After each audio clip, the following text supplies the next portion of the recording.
How's it going, ladies and bruises up? I'll be Sixkilla, welcome back to the letter.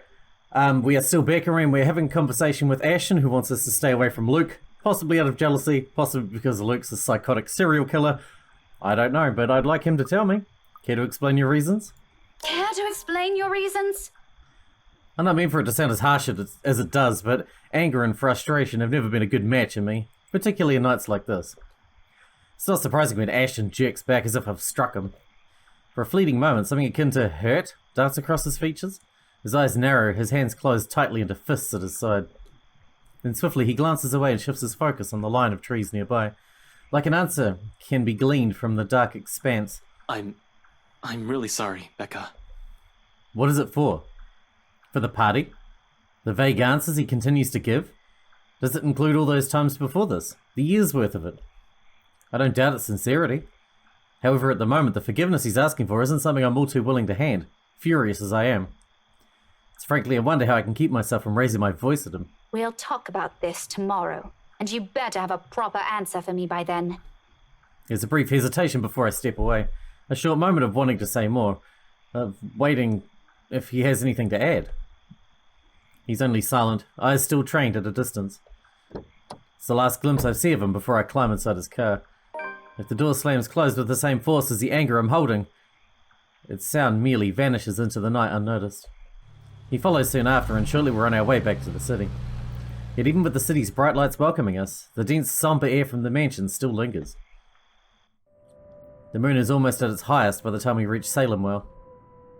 Even after our respective heads have cooled off, the atmosphere within the car remains rife with unspoken tension. This isn't a problem so easily fixed with a few handshakes. Quite frankly, I don't know what will. Ashton himself has no idea what to do when he alights and dawdles awkwardly in the middle of the car park, unsure. It almost seems like he's having an internal debate whether he should say goodbye or mutter another apology. I could have driven him away, purely out of spite, the second I've gotten off. Still, old habits die hard. It's late and Ashton's flat is on the other side of the city. Irritation might still rear its head every time I look at him now, but I'm not too cruel to put him on another long drive. Especially when he appears as if he hasn't gotten any rest. You can borrow the couch. I throw the keys to my flat his way before a protest forms on his lips. Although he catches it with ease, he eyes it with weary expression and shoots a puzzled glance my way. You haven't been forgiven. We're still going to have that talk, believe me. But I'm not about to send you out on another drive looking like that. It's late. Go get some rest. We're setting aside a lot of loose ends like this, but he appears to have accepted that reason. At least in the meantime. He does give me another questioning glance when I shove past him, putting my mobile in the process. Where are you going? I thought... You go ahead upstairs. I need to contact Professor Andrew. Andrew? Why would you... Oh, no.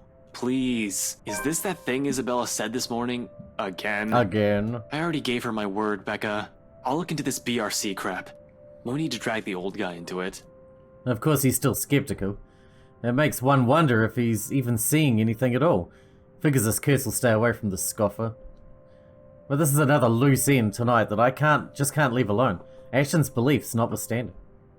It just so happens that it's one I can delve into using means other than taking a look at the mansion itself. Ashton, do you really think I still give a shite after that stunt you pulled tonight?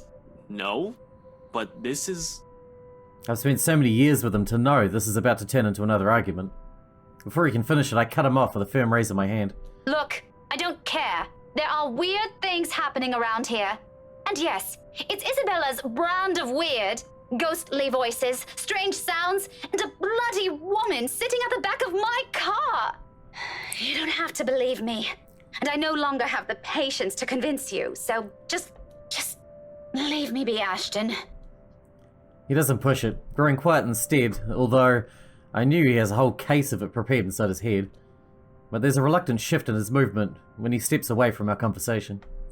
Short of climbing the stairs, he stops, turns to face me with an expression almost too... conflicted? Are you really sure? What? That there was something? That you've been, seeing things? Yeah. Yes, I'm very, very certain. Oh yeah. Now go. And you better not break anything in there. The last time I let you stay over, it was that statuette Belle gave me. You haven't even replaced that one. The last of my reprimand goes both unheard and unanswered as he disappears behind the stairs. If things aren't as strained, he might have a quip or two about that, followed by light banter. Instead, for a long moment, I'm left staring after him. It's something in the way he asked it that nags, coupled with his expression. The whole exchange just feels unsettling. One that doesn't fade even as I gather my thoughts and shift my focus on another, even as I dial Professor Andrew's number. And that is when it clicks. During the long wait for the professor, one stray thought emerges from the unease. Ashton has not intended for his question to be a jibe. It's concern. For what, though? For my well-being? The letter's curse? The woman I mentioned? The answers for those will have to wait, however. Finally, the call connects and Professor Andrew's voice echoes from the receiver. Professor Andrew? Rebecca? It's late. What can I do for you? I know, I'm sorry, but this is a bit urgent. After all, this is a more pressing matter than sleep. Our lives might be at stake and we're still in the dark. Actually, I was wondering if I could ask you to do me a favor. What's that exactly? Professor Andrew Clark has agreed to meet me 2 days later in front of Luxbourne's public library. He has other commitments, but being a long-time family friend has its perks. I have my parents' connections to thank for that. Of course, I'm not the sort to impose on him often, but the situation is... well, it's not entirely bad, although it does require calling in a few favors from friends like him. Without a signature, I won't be able to gain access to the library's restricted section. If I want to get more in-depth information on the Eveningland mansion, that is. Not simply what they choose to show to the general public. As much as I hate to admit it, there's always something people censor, and whatever it is, I won't ever find it in the general section. It has to be what they're keeping here, beyond the public eye. The thought of that alone makes me antsy. Thankfully, I don't have to brood over it. The wait for the professor doesn't last long. He never did enjoy making people wait. Likewise, he dislikes people who are tardy. He arrives 5 minutes after I do, greeting me with the kind of smile and casual wave of his hand. I haven't seen him in so long, but it appears he hasn't changed much. His familiar presence alone is enough for a fond smile to spread across my face. Professor Andrew. Rebecca, didn't I say long ago you can drop the professor? You know I can't possibly do that. Even if I can, it feels disrespectful to call you by your name alone. Both you and Ashton never listen to this old man. Kids these days. All right, but just for today, since you're doing me a huge favor, Andrew. I guess you simply can't have it all, even at this old age. But pleasantries aren't what we're here for, yes? You mentioned you needed a permit. Yes, sir, if that's okay with you. More than fine. Anything in pursuit of knowledge, as they say. He hands me the permit without further prompting. And just like he promised, he's also written a recommendation after his signature. This is more than enough to get me those files. I mutter a small thanks before slipping it into my pocket. Although when I look back up, his brows are furrowed, the very face of curiosity. Not surprising considering how vague I've been during our little talk over the phone. Right then and there, I decided to tell him if he ever asks. Maybe not all of it, but stuff he needs to know. It's the least I can do to thank him. As expected, true to his inquisitive nature, he asks, If you don't mind, though, I know you've always been an eager learner. But may I know what in the restricted section that piqued your curiosity? It's the God mansion, sir. He's quick to raise an eyebrow at that, and for a while, I fear he'll take the slip of paper back. Is there something in what I said? The ones they have out in the general isn't enough? I'm, hoping for a more in-depth read, sir. More about the history and the people who once lived there. The general section doesn't have anything much on that. Oh, I see. Well, you certainly aren't the first one to be enamored with that place. It doesn't shock me. The architecture is admirable, and the urban legends are something to talk about. Why, just this past week, I've got a few asking me about that. Imagine that. I think enamored might be a little too much to describe our interest in it. But I have to agree. The mansion is beautiful, even with the renovations. They kept the stained glass windows, too. They are magnificent. Oh, you've seen it. I was there for a few hours to attend a housewarming party. The invitation was for my parents, but they couldn't make it. My mum used to work as a private tutor for the Evans. Hannah, right? Ah, I know of her. Her husband, too. Who doesn't? Luxborn's most popular couple. Ooh. He hates these people. Something falls behind his eyes, the warmth in them suddenly gone, like he's reliving a painful, distant memory and seeing it play right in front of him. It disappears almost as soon as it surfaces, but that look has unsettled something in me. Is something the matter? Nothing much. But you know, you're already like a daughter to me. So if you could, do be careful with the friends you make. Is this about the rights, sir? Just a friendly advice from an old man. Don't think much about it. Anyway, I have to leave now. Can't miss my weekly serving of bear claws. Say hi to your parents at the detective inspector for me, will you? I wish you luck with all that research. I will. Thanks for this, Andrew. Andrew gives my shoulder a light squeeze. The gesture a younger me has always appreciated. Quickly crosses the street after. I watch him until he disappears behind a door to a cafe, until the doubts swimming inside my head find a moment to rest. Whatever his business is with the rights isn't anything I should concern myself about. But somehow, in the grand scheme of things now, all of it feels oddly relevant. Then how, though? I've yet to find out. And I'm hoping the library will give me the answers I want this time. Dude, I hope we find something fascinating. Something about Charlotte, I imagine. On a gloomy Sunday morning, the library is especially empty. The second floor in particular. I've always considered this place to be a sanctuary, a respite away from the hubbub of the city. As a child, I grew up reading books here, spending hours here to no end, poring over the pages, living out fantasies in my head until my parents called me home. Now it feels nothing like it. The silence is smothering, suffocating, even with how clean they've kept the microfiche room, how the entire small of it lacks a speck of dust or clutter. Breathing is a struggle for air. Not far into my stay, I begin to long for the noise outside, and perhaps, as a way to calm this unease, I start to hum a tune. Imagine that. Why, of all things, it has to be that silly nursery rhyme. I've not an inkling. It does its job, however. Because of Kylie, of course. It fills the lull with something far less awkward, far less deafening, and that is enough for a distraction. I have business here. No time for silly daydreams, only important work to attend to. Even if there's a possibility of it being fruitless, by some means, it feels like I have to do it. If not for me, then for the people who have been affected by this... What do we even call this? A haunting? A Halloween prank gone wrong? A curse? If Isabella were here, what would she say? Curse sounds pretty good. Will she panic? Will she be angry I only listen to her now? No, Isabella's not like that. It all stems from that one moment in the movie house, doesn't it? We could have avoided this had we only taken her warnings to heart. One stupid mistake is all it took to send our normal lives on a downward spiral. All you had to do was believe your friend.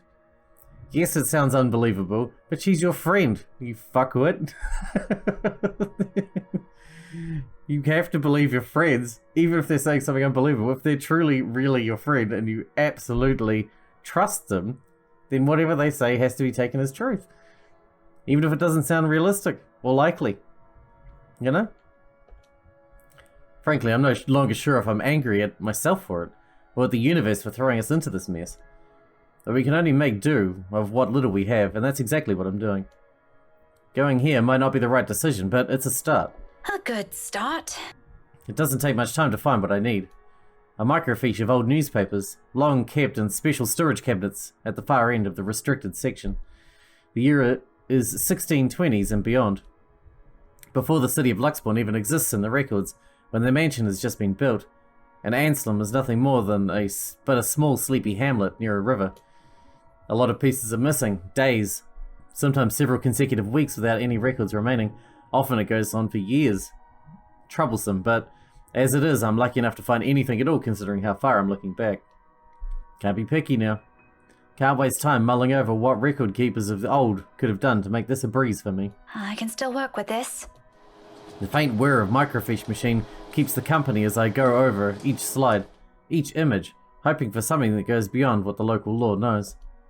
There are snippets, little mentions of the family that once settled in the house here and there, the usual singing of praises for the couple who helped brought up what was once a tiny settlement into a buzzing town. Nothing substantial, Nothing I didn't know before. It continues on like this for a good while, until I come by the years after their deaths. The people of Anslem might have loved Lord William and Lady Elizabeth Ermengarde, mourned their passing, and held them in high esteem in the years after. But it was their daughter that was remembered fondly by the townspeople. If her parents built this town, Lady Charlotte was the one who made it prosper. Remarkable considering it was a period of recovery from a bout of plague that killed half the town's population, including her parents. What's surprising, though, apparently her time also marked more than superficial changes to the place. She moved things, changed laws, altered old customs and traditions. If they were done on a woman's whimsy, it doesn't say, but she seems capable enough for more than that. The gist of it is, the town she rebuilt, it's what eventually grew to become Luxbourne City, while the near Anslem village remained as it was, a relic of the old. A frown swiftly forms in my face. So, why is there a need to hide this? One by one I try to recall every lesson I've gone through, every book, paper, and journal I've read. None of those ever mention this. It's always the lord and lady of the house, their endearing child, always an afterthought to these anecdotes, the one who always took her life in the end. Never someone who restored a town from the brink of collapse or brought new ideas to it. Is it because she's a woman? That pisses me off. Granted, not everything is sunshine and rainbows, not all aspects of her can be considered admirable, but this is history. Some parts are bound to naturally delve into unpleasant territory, whether I like it or not. Witch hunts, for example, became common near the end of her life, which would have been completely unremarkable, and might have gone to become a mere footnote in history, if it didn't involve Lady Charlotte and the very slave she saved. It caused quite a stir, enough to leave almost a week's worth of clippings. The girl was eventually burned, condemned by an entire town, and the word of Lady Charlotte alone. But this doesn't really have anything to do with the curse, does it? Unless that woman following us and this slave person are the same person. A tale of revenge? How cliché. However, with the lack of accurate photographs, it's impossible to tell. Maybe if I squint, the illustration would start resembling her. But in my field, it doesn't work that way. It shouldn't work that way. I'll be the laughing stock of the community. This isn't going anywhere. Mentally exhausted, I take a careful step away from the screen, pressing a palm into my tired eyes. The lack of ample light in this area doesn't help. A headache already threatens to form at the back of my head, yet I'm nowhere near figuring things out. This is simply too much to take in all at once. I should have asked for someone's help. Now I'm at a dead end. I start gathering everything around me and place them back in their respective envelopes for storage. The motion's no longer new after volunteering here a number of times. I didn't make much mess anyway, considering the lack of materials available to begin with. I'll have to look somewhere else. The where remains unknown, though. Just as I'm about to slip the last of the slides in, something catches my attention. My hand pauses, the microfiche halfway through its protective sleeve. This is one of the few I've set aside without taking a careful look at it. It seems like a gossip column at first glance, but upon closer look, I slide it back into the reader, gently turning the dials in search of the page. It takes some time, but once the image becomes clear, they must have had this drawing commissioned for this announcement. I don't doubt it.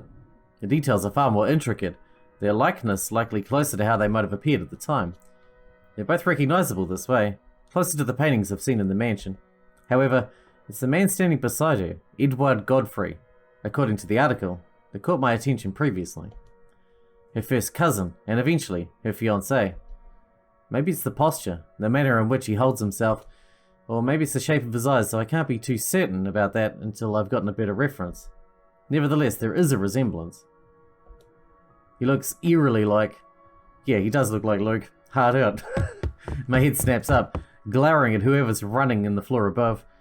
Any day I'd march upstairs and reprimand whoever it is. This is a library, for heaven's sake. But now isn't the time. I've gotten what I need.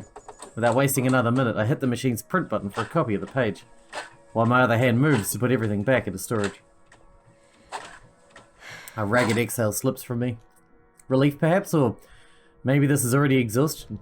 Regardless, soon I'm closing my eyes as I wait for the printer to finish, if only to stave off a headache building up from everything. Sometime I've even begun humming the same song again for comfort. Despite my doubts about this, despite all the tension in my shoulders, this may be a small find, but at least I can start somewhere.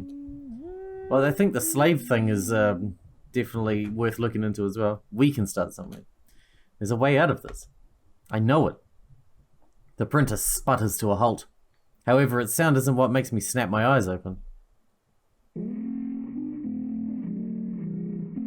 Oh no. A feeling, a chilly brush of air behind my back. Brief enough for something sickening to suddenly lodge itself in my throat while I take in my surroundings. It's that suffocating sensation again, creeping to every part of me, crawling under my skin, draining me little by little of any strength. From that day in the mansion, from that brief moment at the school, without delay I grab the papers and make a quick beeline for the door.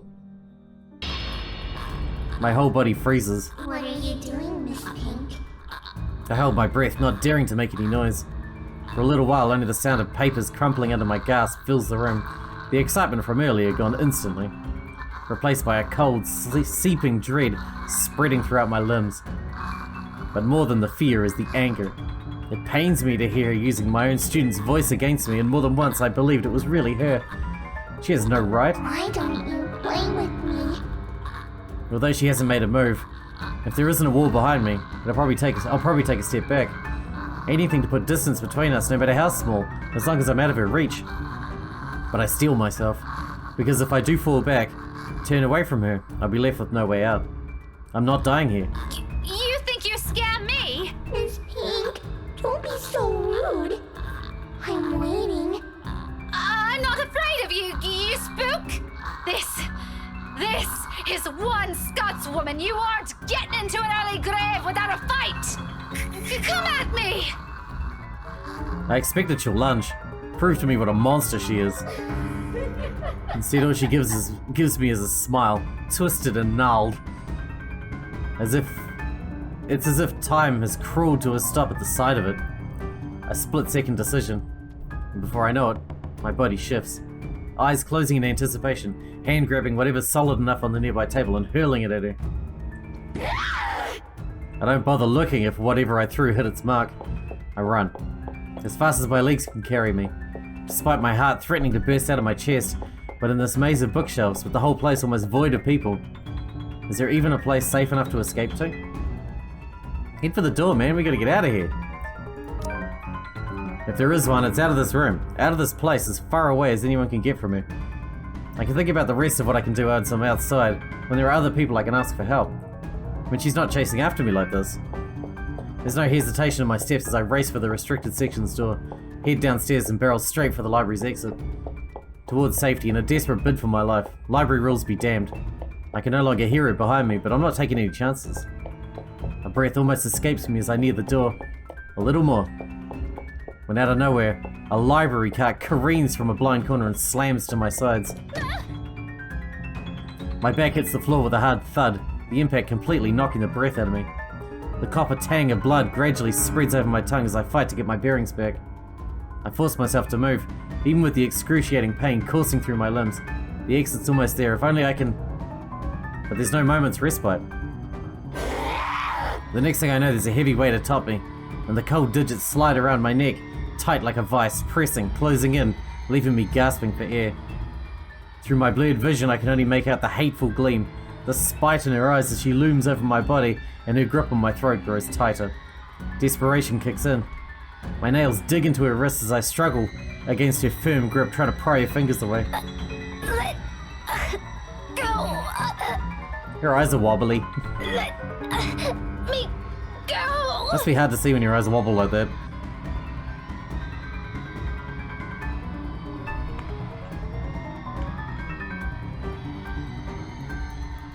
I don't understand. Too strong. Her hold on me is too strong. My lungs begin to ache, burning with the lack of air. The pain growing worse with every second I writhe under her punishing grip. Somebody help me. Darkness starts to fill the edges of my vision, and soon the world fades. Alright, now I gotta figure out how that minigame works. Moving the mouse in the arrow's direction.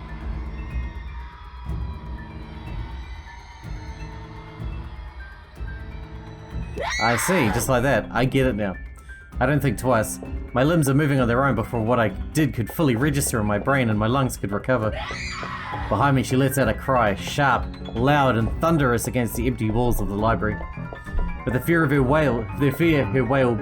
wails bring compares nothing to the relief washing over me when I finally make it out. My knees buckle as soon as my feet hits the pavement. It surfaces cold and hard against my skin. I've only been there a few hours. About 1 or 2, probably. I don't know anymore. Feels like an eternity all the same. My breathing hasn't slowed down yet. I don't expect it to after going through that. I probably look the most undignified creature on a Sunday morning right now. Out of breath, disheveled, slumped here with a bloodied lip and all. But at present, I simply can't bring myself to care, even when a few passers-by start giving me strange looks. Stare at me all you want, I don't give a single shite. I'm alive. I'm safe. This isn't the end yet, but I'm safe. And inside my bag is something that could get us out of this mess. Nothing definite yet, and I don't want to get my hopes up, but it's still something. If Isabella's here, I'm sure she'll feel the same. She'll even be the first one to put her faith on it. Wherever this will lead us to is a victory of its own. Now all that's left is to find the others, the rest of us trapped in this bloody nightmare. Right on cue, as if to answer my previous thought, my mobile phone lets out a beep. I pick it up, simply hoping it'll be one of them. Only it's a voicemail that greets me. From Ashton. There's a pang of disappointment, of course, but it brings some reassurance that nothing's happened to at least one of them. Hey, Becca, call me back when you're free. We need to talk. ASAP.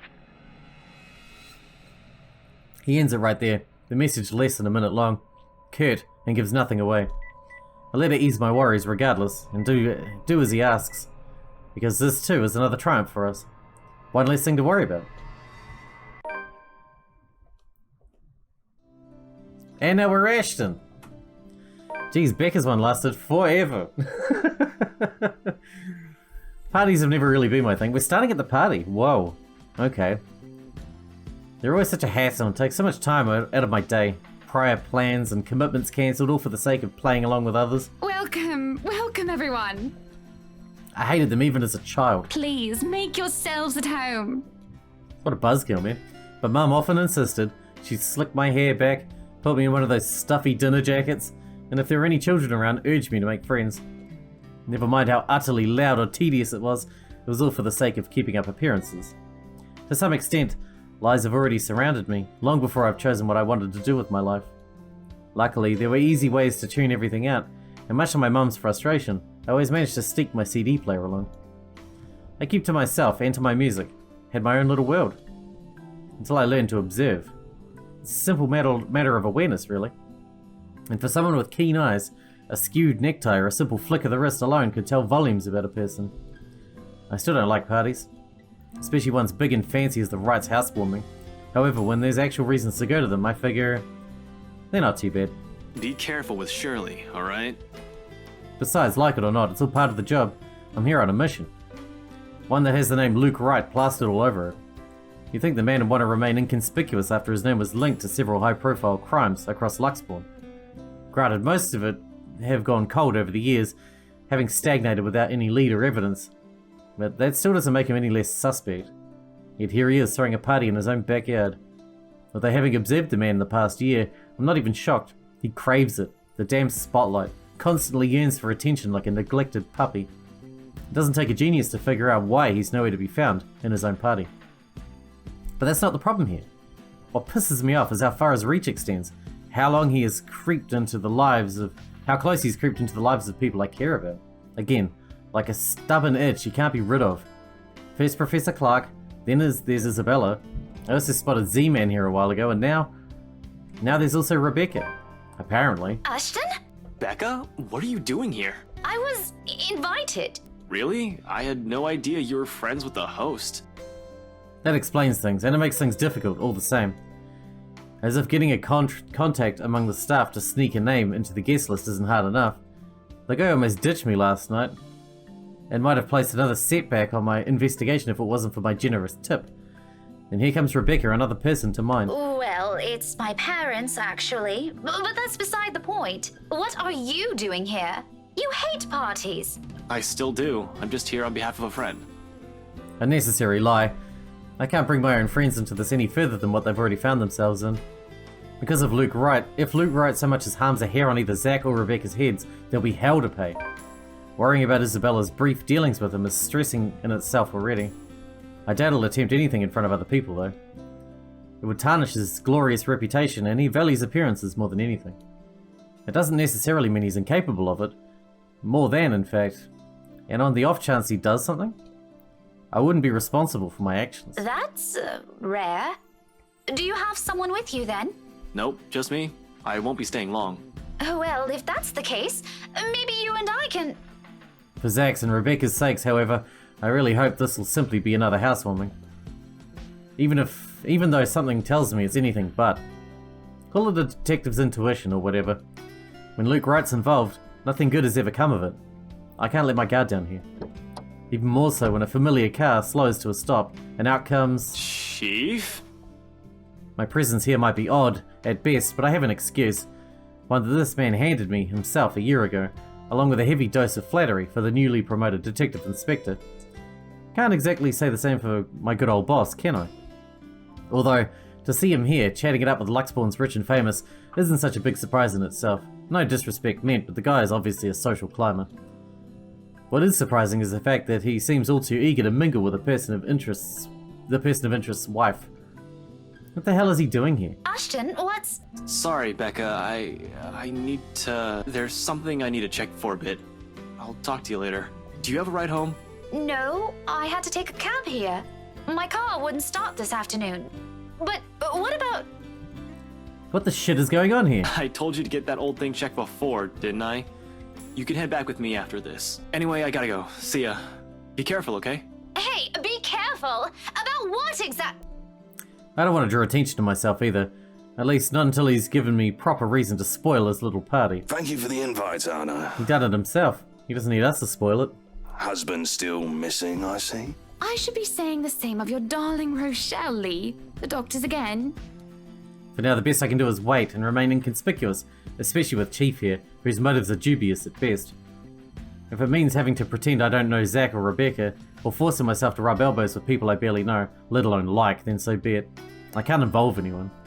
Wandering is out of the question as well when there are guards and civvies stationed here and there.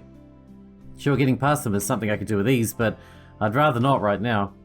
When I'm one of the few snooping and roaming about, it'd be best to try and do so once there's a crowd of people. And if there's an interior designer's drunken claims would be believed. Yes, well, what about Luke?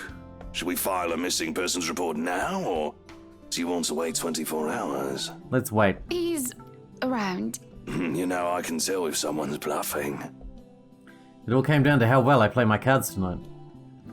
With a good hand, this party's going to give me the breakthrough I need to crack Luke Wright, or something to prove my suspicions wrong. Maybe I'll find out what kind of game my boss is also playing. I've had an inkling before, a few hunches tempered down by how much of a bumbling fool the man appears. But one does not simply deal with the Wrights and get invited to a party they host without wanting anything from either of the two. Or is it the other way around? Or it's the other way around. So with a last wary glance at the two, I head to the ballroom. I just hope this will not complicate things further. Shit. Alright, we better wrap this one up. We're Ashton now. Cool. We've only got Ashton and Luke to go, and then we're done. Although, it's probably not going to be a good ending with how things are going, but it'll be an ending, and then we'll have to fix it later. But yeah, hope you guys enjoyed it. Thanks for watching. Thanks for hanging out with me, and I'll see you in the next one.